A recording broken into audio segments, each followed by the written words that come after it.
Sri Aurobindo's play, The Birth of Sin, formed the conceptual keystone for the yoga dance drama, The New Dawn.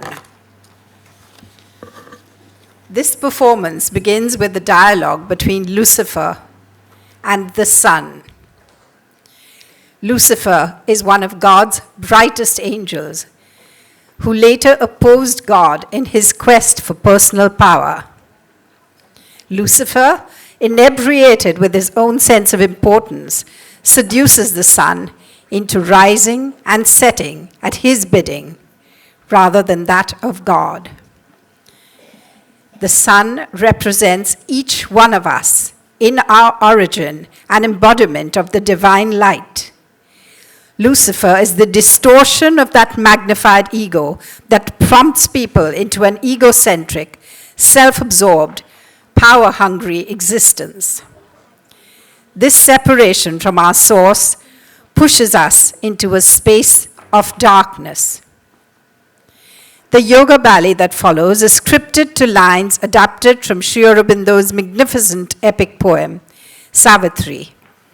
It depicts the Leela, or the play of light, losing itself in darkness, only to rediscover more resplendent dawns.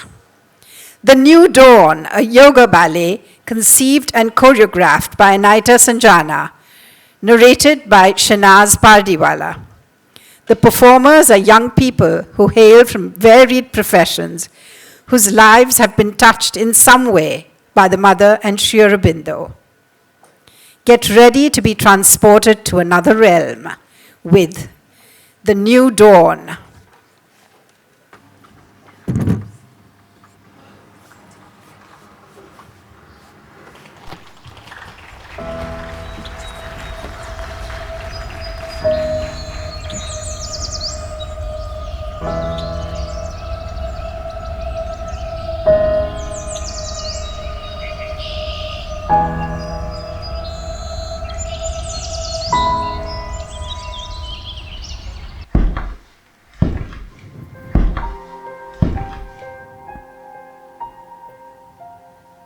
Master of light and glory, lift thy rays over the troubled floods. Lift up thy rays, obey me. Lucifer, who gave thee power over the gods that rule the ancient world? Or why should I obey thee? Art thou God? Hast thou dethroned the omnipotent from heaven and cast him down into the nether glooms? Revolting. Gave he then his supreme command? Speak as a servant then and minister, and not with the accent that controls the stars. Who then compelled thee from thy bright repose?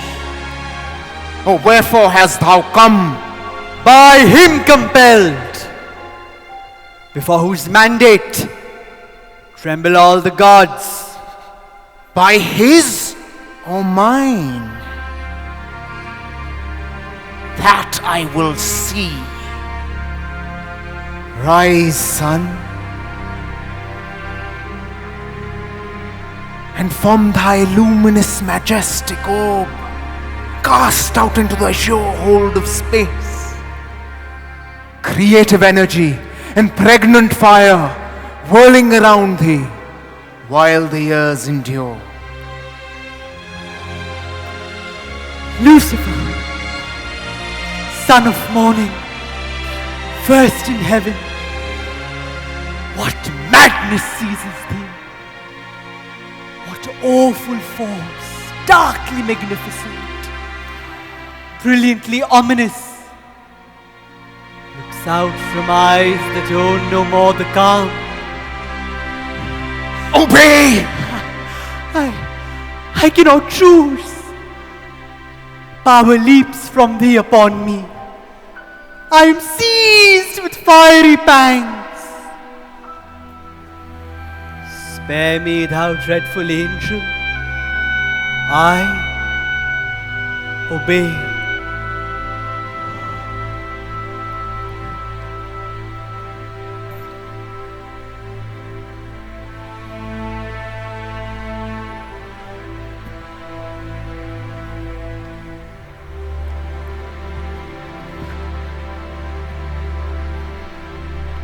Power. Power to make and unmake the world. Power grows in me. I am omnipotent.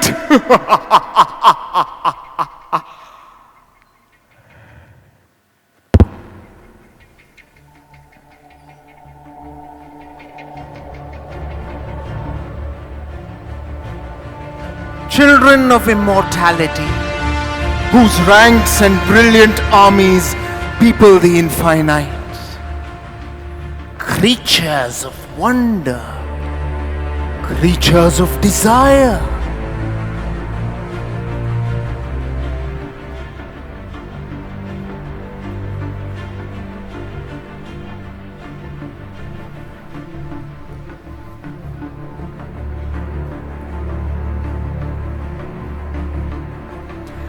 O suns that wheel in everlasting fire, O stars that soar the ethereal spaces thick, O worlds of various life, I am your king!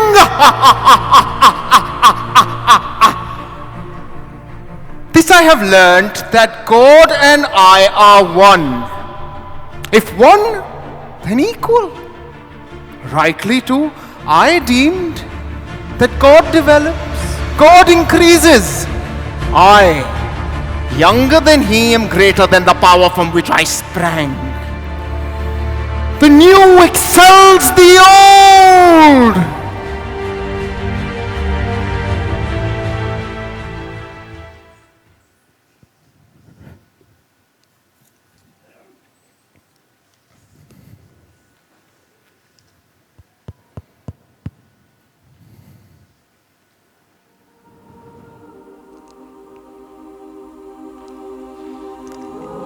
Held still in the grip of darkness, the sun intuits.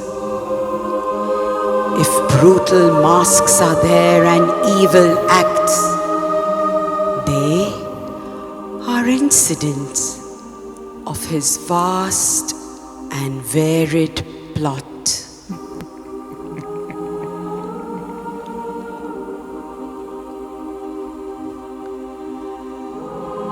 His great and dangerous dramas needed steps. He makes with these and all his passion play.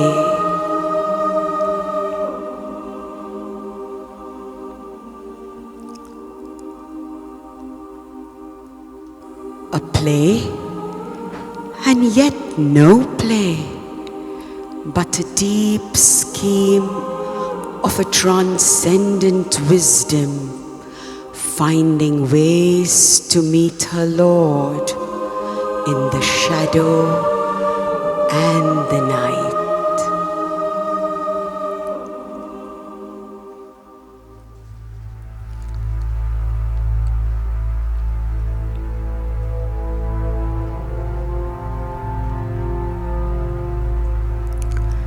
When darkness deepens, strangling the earth's breast, from the child sun heart, a prayer beseeches the mother light. O wisdom splendor, mother of the universe, creatrix, the eternal's artist bride, linger not long with thy transmuting hand, pressed vainly on one golden bar of time.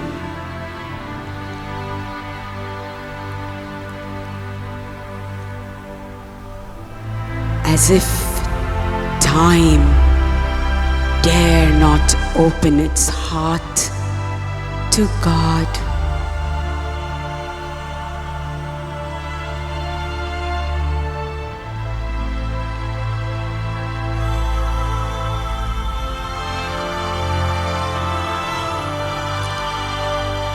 back with the eternal might, one human hour, and with one gesture change all future time.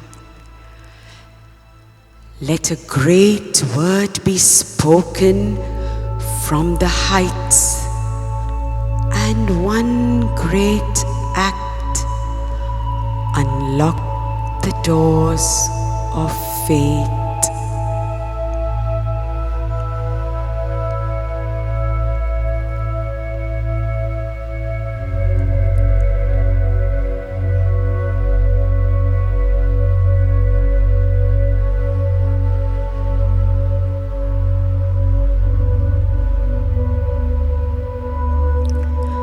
Give not to darkness and to death thy son.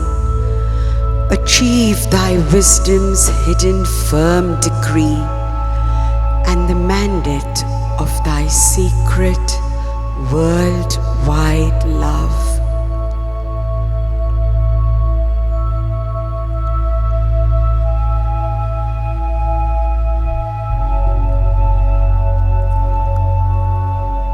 The mother reminds the child son, darkness, a magic of self-hidden light.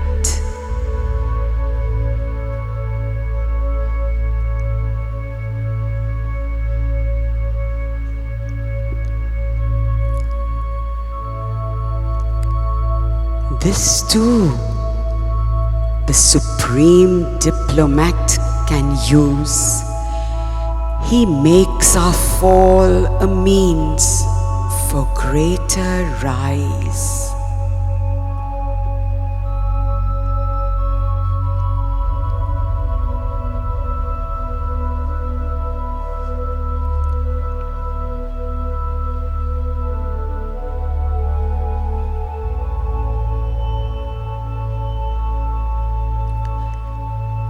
This world was not built with random bricks of chance.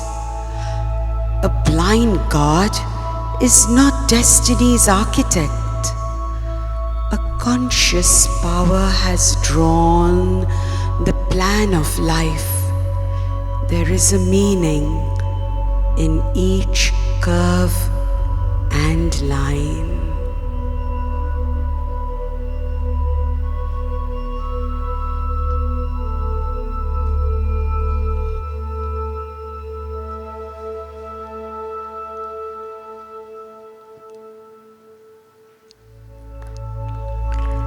Then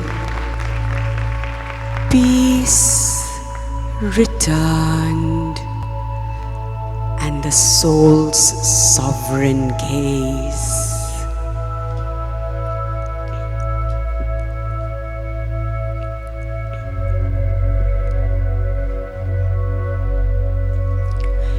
Immutable, undying and unborn, mighty and mute, the Godhead in him woke. He mastered the tides of nature with a look. He met with his bare spirit, naked hell.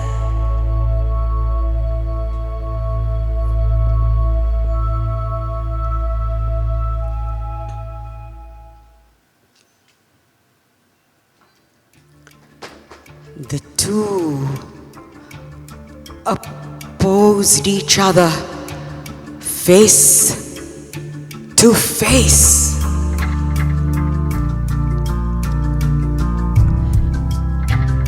His being like a huge fort of darkness towered. Around it light grew, an ocean's siege. A pressure of intolerable force weighed on his unbowed head and stubborn breast.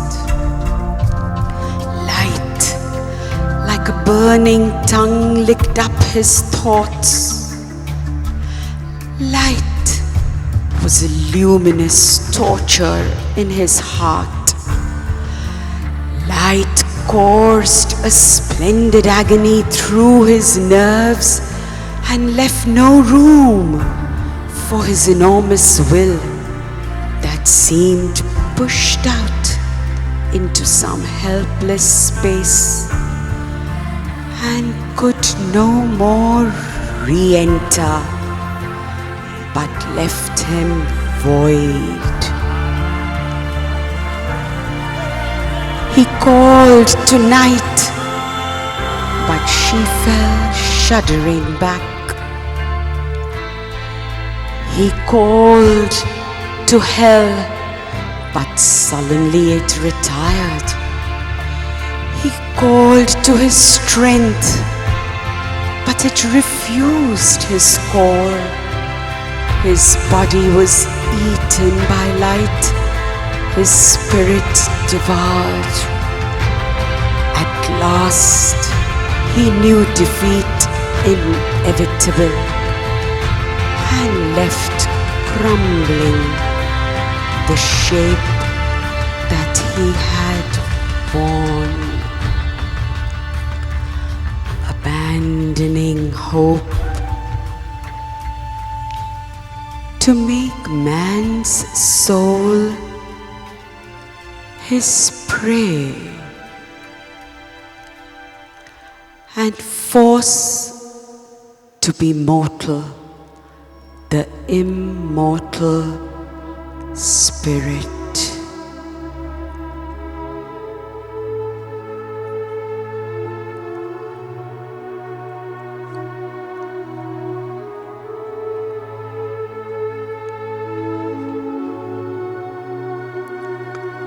In some faint dawn, in some dim eve, like a gesture of light, like a dream of delight,